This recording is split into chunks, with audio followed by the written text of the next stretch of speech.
হাতীপতি। এই হাতীপতিৰ এটা সৰু অংশ সৌৰজগতৰ এটা সৰু গ্ৰহ পৃথিৱী, য'ত আমি বাস কৰোঁ। বিশাল বিশ্বব্ৰহ্মাণ্ডৰ এটা সৰু গ্ৰহৰ বাসিন্দা আমি মানুহ।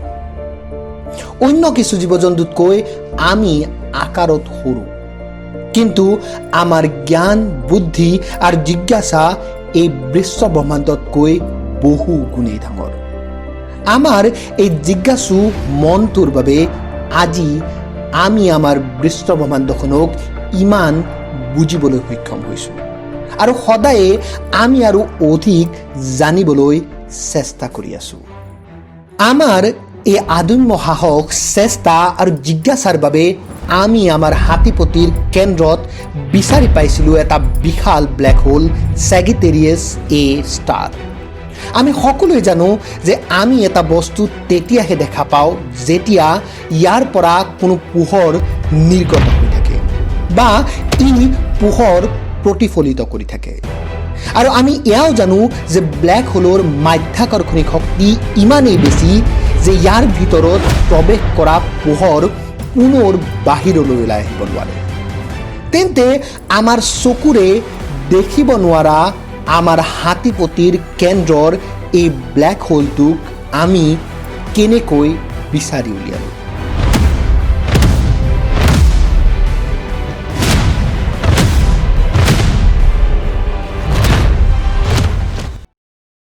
ঊনৈছশ 20ৰ দশক আমাৰ মানুহে নিৰ্মাণ কৰি উলিয়াইছিল বিশাল কিছু টেলিস্কোপ। এই টেলিস্কোপ অবজাৰভেটৰীৰ সহায়ত আমি আমাৰ হাতীপতিৰ বাহিৰেও অন্য বহু তৰামণ্ডল আৱিষ্কাৰ কৰিবলৈ সক্ষম হৈছিলোঁ। কিন্তু এই সকলোবোৰ টেলিস্কোপ আছিল অপ্টিকেল টেলিস্কোপ, যাৰ দ্বাৰা আমি কেৱল তেনেবোৰ বস্তুকহে দেখিবলৈ সমৰ্থ হৈছিলোঁ যিবোৰৰ নিজৰ পোহৰ আছে বা আনৰ পোহৰ প্ৰতিফলিত কৰে। আচলতে আমি আমাৰ চকুৰ দ্বাৰা ইলেক্ট্ৰমেগনেটিক স্পেক্ট্ৰামৰ সৰু অংশ ভিজিবল লাইটকহে দেখিব পাৰোঁ।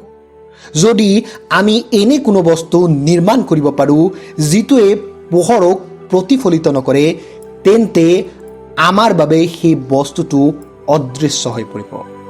যিহেতু ব্লেক হোলেও তাৰ তাত যোৱা সকলো পোহৰ শুহি লয়, সেয়েহে সাধাৰণভাৱে ইয়াক দেখা পোৱাটো কঠিন। কিন্তু এতিয়া আমাৰ কাষত ইয়াৰ বাবে এক অন্য উপায় আছে, সেয়া হ'ল ৰেডিঅ' টেলিস্কোপ।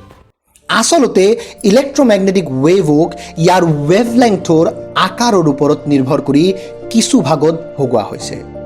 ইয়াত যিমান সৰু ৱেভলেংথ ই সিমানেই শক্তিশালী।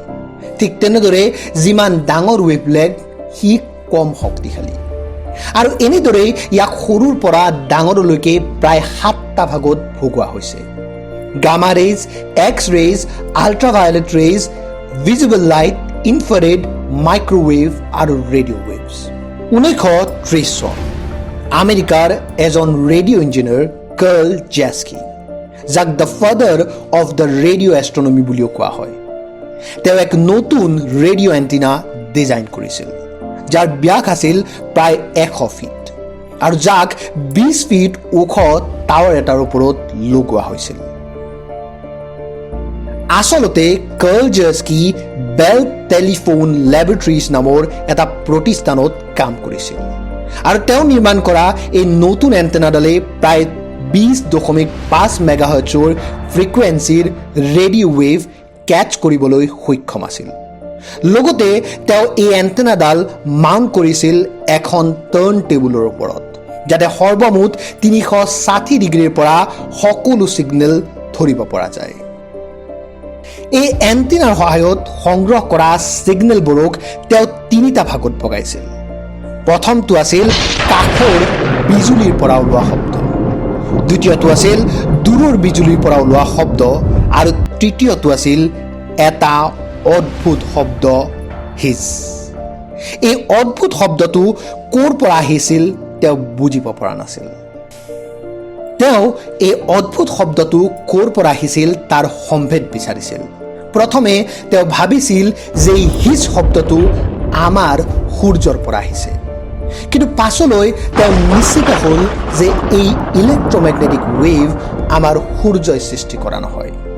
তেওঁ এই ছিগনেলটোৰ নাম দিছিল দ্য ষ্টাৰ নইজ। কিন্তু যিহেতু তেওঁ কোনো জ্যোতিৰ্বিদ নাছিল, সেয়েহে এওঁৰ এই আৱিষ্কাৰৰ ওপৰত কোনেও ইমান গুৰুত্ব দিয়া নাছিল। কিন্তু তেওঁ আৱিষ্কাৰ কৰিছিল আমাৰ হাতীপতিৰ কেন্দ্ৰৰ পৰা অহা এটা নতুন শব্দ, যি সঁচাকৈয়ে আছিল এটা বহু ডাঙৰ আৰু বিশেষ কথা। লাহে লাহে আমি ৰেডিঅ' এষ্ট্ৰনমিৰ ক্ষেত্ৰত বহু উন্নত হ'লোঁ আৰু বিশ্ব ব্ৰহ্মাণ্ডৰ বহু নজনা কথা জানিবলৈ সক্ষম হ'লোঁ আৰু হাতীপতিৰ কেন্দ্ৰৰ পৰা অহা সেই শব্দটো অধিক স্পষ্টকৈ শুনিবলৈ আৰম্ভ কৰিলোঁ। আমাৰ হাতীপতিৰ কেন্দ্ৰৰ পৰা আহি আছিল এটা শক্তিশালী শব্দ, মানে আমাৰ কেন্দ্ৰটোত এনেকুৱা কোনো বস্তু আছিল য'ৰ পৰা বহু অধিক আৰু বহু শক্তিশালী ইলেক্ট্ৰমেগনেটিক ৱেভ ওলাই আছিল। এই অতি জটিল আৰু শক্তিশালী ৰেডিঅ' ছ'ৰ্চটোৰ নাম ৰখা হৈছিল ছেগিটেৰিয়াছ এ, কাৰণ ই ছেগিটেৰিয়াছ তৰামণ্ডলৰ ফালৰ পৰা আহি আছিল। লাহে লাহে আমি ৰেডিঅ' টেলিস্কোপৰ আমাৰ প্ৰযুক্তিক অধিক উন্নত কৰিলোঁ আৰু বহু ৰেডিঅ' অবজাৰভেটৰী একেলগে বহুৱাই সৃষ্টি কৰিলোঁ ৰেডিঅ' ইনফেৰমিটাৰ।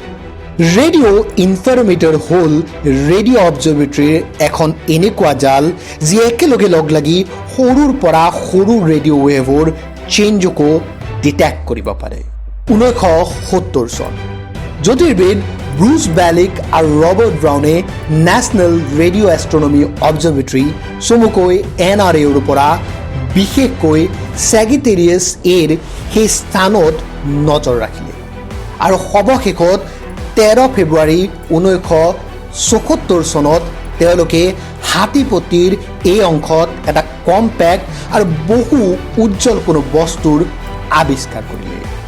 এই বস্তুটো বহু শক্তিশালী আছিল আৰু এই বহু শক্তিশালী ইলেক্ট্ৰমেগনেটিক ৱেভ সৃষ্টি কৰি আছিল আৰু এয়াই আছিল আমাৰ হাতীপতিৰ কেন্দ্ৰত থকা ব্লেক হোলটো, যাৰ নাম হ'ল ছেগিটেৰিয়াছ এ ষ্টাৰ। কিন্তু এতিয়াও বৈজ্ঞানিকসকলে ব্লেক হোলৰ এই আৱিষ্কাৰক কনফাৰ্ম কৰা নাছিল। আচলতে বৈজ্ঞানিকসকলে এতিয়াও সম্পূৰ্ণকৈ সুনিশ্চিত হ'ব পৰা নাছিল যে এয়া কোনো ব্লেক হোল নে অন্য কিবা, কাৰণ এয়া এতিয়ালৈকে বৈজ্ঞানিকসকলৰ মাত্ৰ এটা অনুমানহে আছিল যে সেই ঠাইত এটা মেছিভ ব্লেক হোল আছে। 16 অক্টোবৰ 2002 এজন জাৰ্মান বৈজ্ঞানিক ৰেইনহাৰ্ড গ্ৰেজেলে তেওঁৰ বৈজ্ঞানিক দলৰ সৈতে লগ লাগি ছেগিটেৰিয়াছ তৰামণ্ডলৰ কাষৰ এটা ষ্টাৰ S2ৰ গতিৰ কিছু ৰিপৰ্ট দাখিল কৰিছিল। এই বিশেষ ৰিপৰ্টত আছিল কিছু বিশেষ ডাটা, য'ত কোৱা হৈছিল যে ছেগিটেৰিয়াছ এই তৰাটোৰ কাষত এটা তৰাৰ দল আছে। পাছলৈ যেতিয়া এই তৰাবোৰৰ অধ্যয়ন কৰা হ'ল, তেতিয়া বুজিব পৰা হ'ল যে এই সকলোবোৰ তৰাই কোনো এটা বিশেষ বস্তুৰ আশে পাশে অতি বেগেৰে পৰিভ্ৰমণ কৰি আছে, যিটো বহু বেছি মেছিভ, যাৰ ভৰ আমাৰ সূৰ্যৰ ভৰৰ প্ৰায় 40 লাখ গুণৰ সমান। কিন্তু এই বিশেষ বস্তুটোৰ ব্যাস আছিল মাত্ৰ 46 লাখ কিলোমিটাৰ। মানে এই বস্তুটো আমাৰ সূৰ্য আৰু ইয়াৰ নিচেই কাষত থকা গ্ৰহ বুধৰ মাজৰ খালী ঠাইটোতে সোমাব পাৰিব। ইমান কম্পেক্ট আৰু ইমান শক্তিশালী মাধ্যাকৰ্ষণিক শক্তি থকা বস্তু আৰু অন্য একো নহয়, ই কেৱল এটা শক্তিশালী ব্লেক হোলহে হ'ব পাৰে। আৰম্ভণিতে জ্যোতিৰ্বিজ্ঞানীসকলে ভাবিছিল যে এই শক্তিশালী বস্তুটো আমাৰ হাতীপতিৰ কেন্দ্ৰত আছে, কিন্তু পাছলৈ বুজি পোৱা গ'ল যে ই হাতীপতিটোৰ কেন্দ্ৰত নাই। এই শক্তিশালী ব্লেক হোলটোৱে আমাৰ হাতীপতিটোৰ কেন্দ্ৰ, যাৰ চাৰিওফালে হাতীপতিটোত থকা তৰা আৰু তৰা জগতবোৰে পৰিভ্ৰমণ কৰে। সঁচাকৈয়ে ব্লেক হোলৰ এই আৱিষ্কাৰ আমাৰ বাবে এক মাইলষ্টোন, কিন্তু এতিয়াও আমি আমাৰ ব্লেক হোলটোক ভালদৰে দেখা নাছিলোঁ। 10 এপ্ৰিল 2019 বৈজ্ঞানিকসকলে প্ৰদৰ্শন কৰিছিল আমাৰ হাতীপতিটোৰ কেন্দ্ৰত থকা ব্লেক হোলটোৰ প্ৰথমখন ফটো, য'ত আমি প্ৰথমবাৰৰ বাবে গেলেক্সি M87ৰ কেন্দ্ৰত থকা ব্লেক হোলটোৰ প্ৰকৃত ছবি দেখিবলৈ পাইছিলোঁ। এই ফটোখন লোৱা হৈছিল দ্য ইভেণ্ট হৰাইজন টেলিস্কোপ নামৰ ৰেডিঅ' ইনফেৰমেটৰৰ দ্বাৰা, আৰু ইয়াৰ দ্বাৰাই আমি অতি সোনকালে আমাৰ হাতীপতিৰ সেই ব্লেক হোলটোৰ এখন স্পষ্ট ফটো ল'বলৈ সক্ষম হ'ম।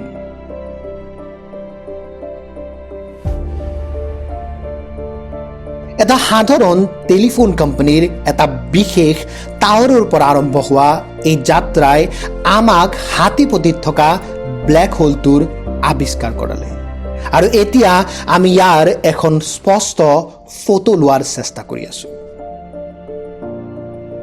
আমাৰ হাতীপতিটোত থকা এই শক্তিশালী ব্লেক হোলটোৰ স্পষ্ট ফটো চাবলৈ হয়তো আমি সকলোৱে আগ্ৰহী হৈ আছোঁ, নহয়নে বাৰু?